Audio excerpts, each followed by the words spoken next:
Well, good morning, everybody.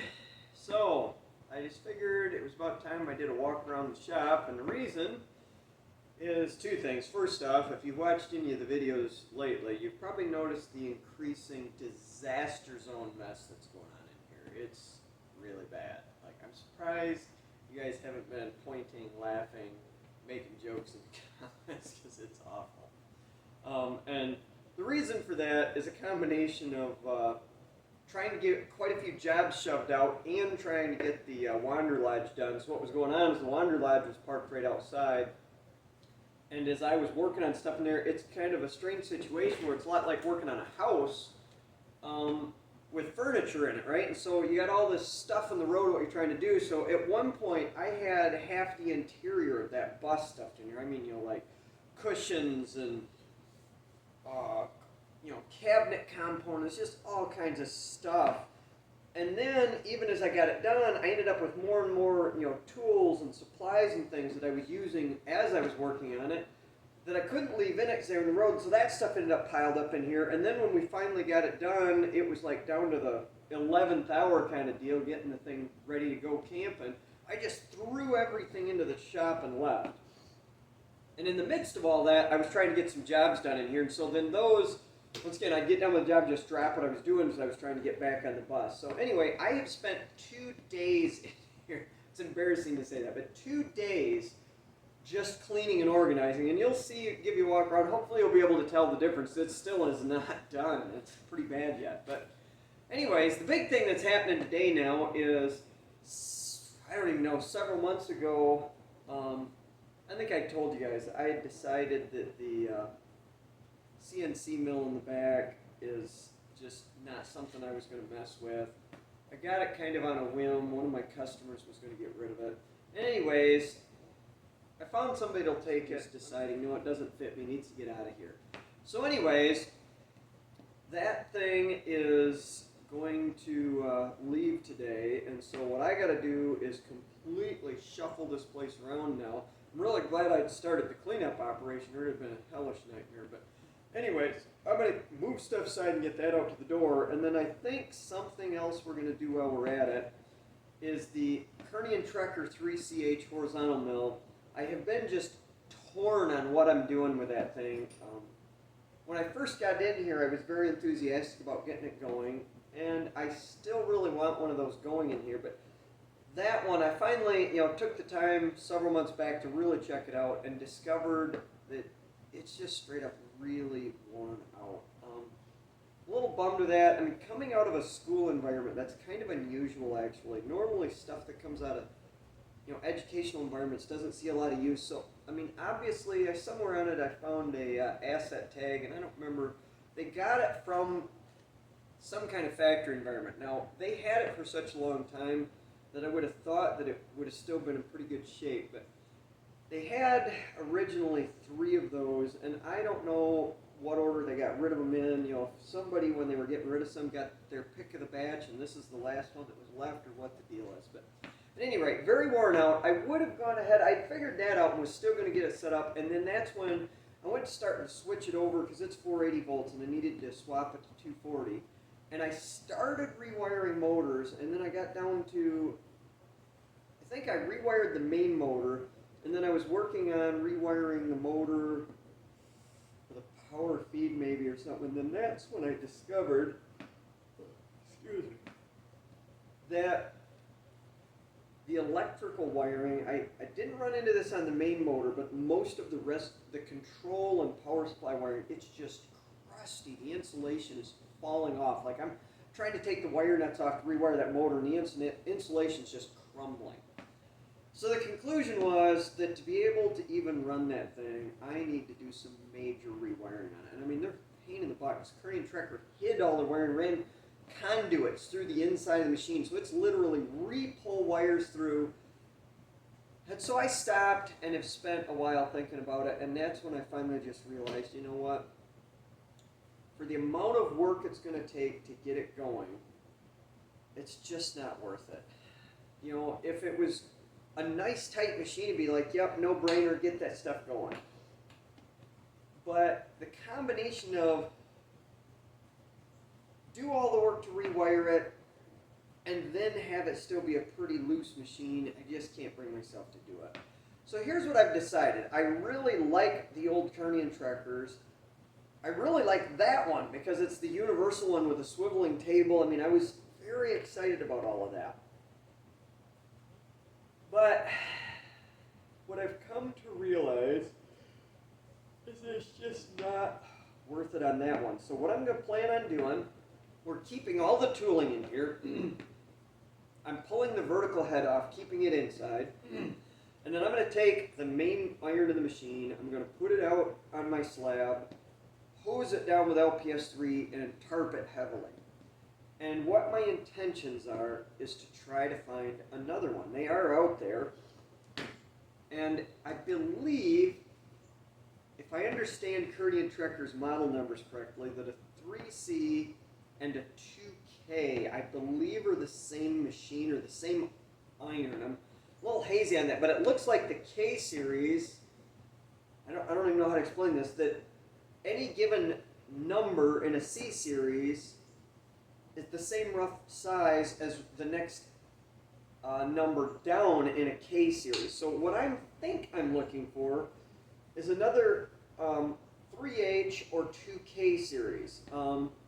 And I think if I do that, if I'm understanding correctly, that then what that would mean is that this machine, I mean, obviously if it's a 3H or 3CH, then the parts are almost all interchangeable, but I think that that also means then a 2K series, the parts would be largely interchangeable from this one, and like the vertical head would fit, and you know, other components would be interchangeable. So my thinking is find one of those, and then the other reason for that is I believe both the 3K and or the 3H and the 2K then use number 50 taper toolings. That's a really important aspect of this. The tooling that came with this machine is probably more important than the machine is, because it's just a lot of really good tooling, and so it's important that I get another machine that takes number 50 taper tooling.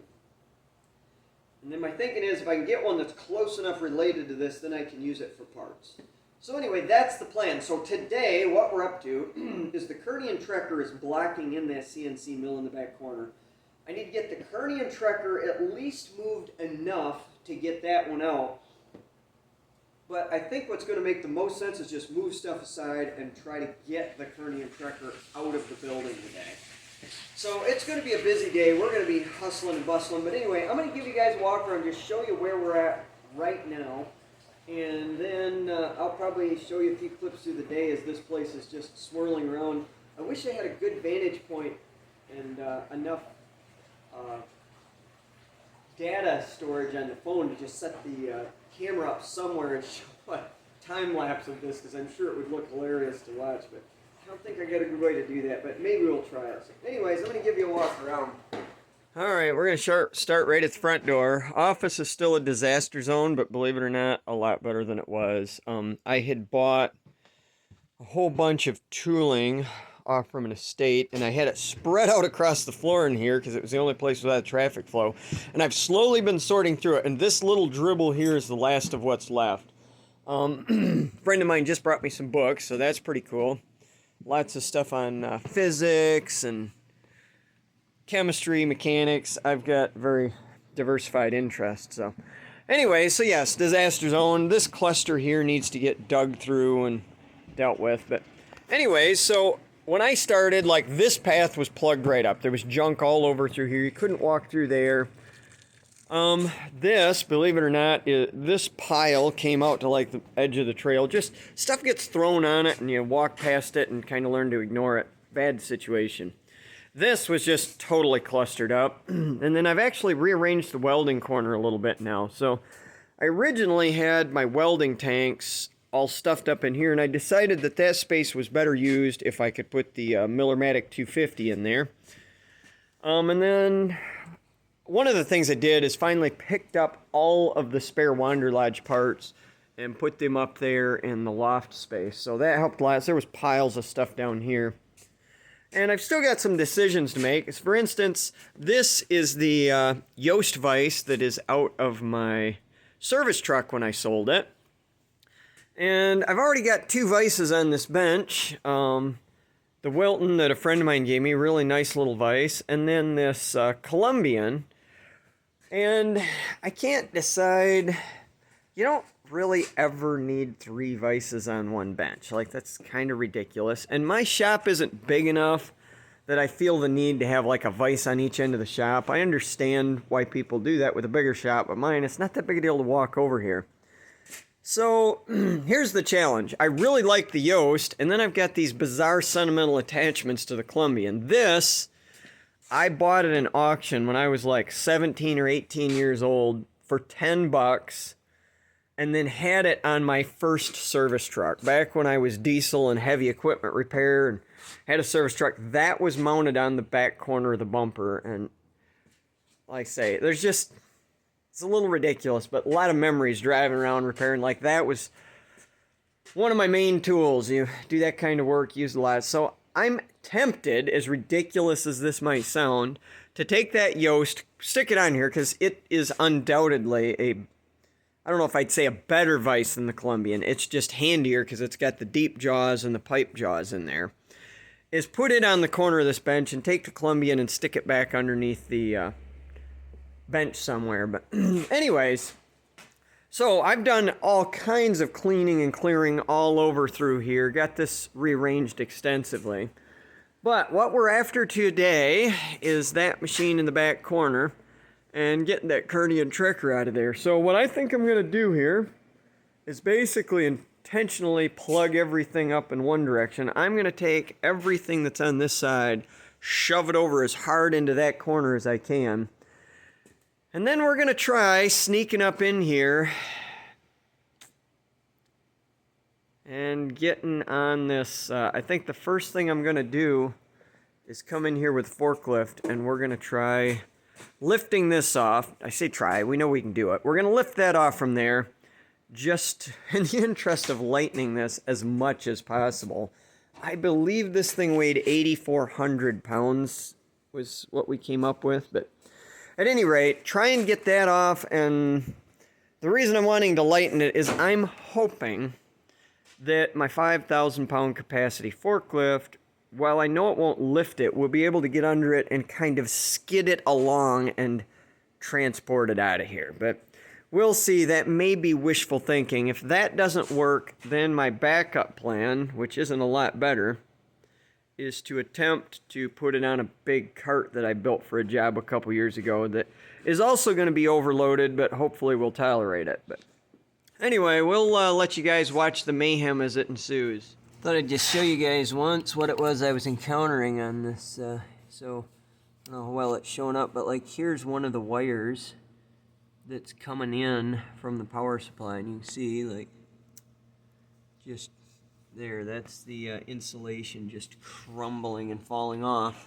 And they run through flex conduits up to here and then through the body of the machine, and they're really small conduits. That was part of the, like, oh my goodness, getting those pulled through this 3/8 ID or whatever that is, going to be a nightmare.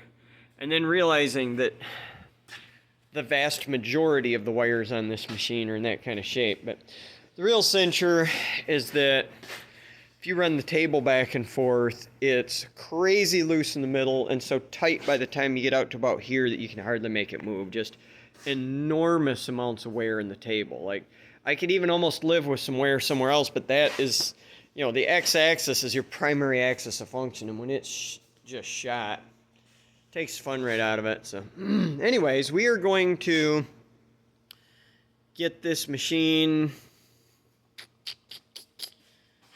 get the head off from it. And you can see, by the way, we've about got the trail cleared out. I'll get back here by the door so you can see what it looks like in here now.